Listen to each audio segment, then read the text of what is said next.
हुशार खेकडा चाणक्य. एका सुंदर समुद्राच्या किनाऱ्यावर चाणक्य नावाचा एक हुशार खेकडा राहत होता. तो इतर खेकड्यांसारखा नव्हता. तो नेहमी विचार करायचा आणि नवीन गोष्टी शिकायचा. एके दिवशी समुद्रात खूप मोठी लाट आली. किनाऱ्यावर खेळणारे सर्व लहान मासे आणि इतर जीव घाबरून गेले. लाट त्यांना परत समुद्रात ओढून नेत होती. चाणक्यने हे पाहिले. त्याने लगेच विचार केला.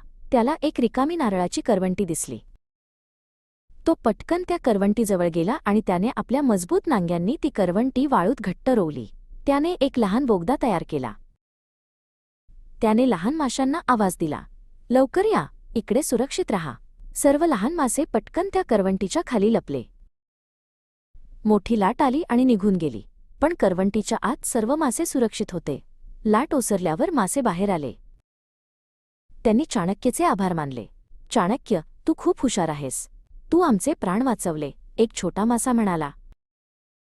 त्या दिवसापासून चाणक्य खेकडा सगळ्यांचा मित्र झाला. किनाऱ्यावर कोणालाही अडचण आली की सर्वजण मदतीसाठी चाणक्यकडे येऊ लागले. चाणक्याने सगळ्यांना शिकवले की शक्तीपेक्षा बुद्धी श्रेष्ठ असते. आपण आपल्या बुद्धीचा वापर करून एकमेकांना मदत केली पाहिजे.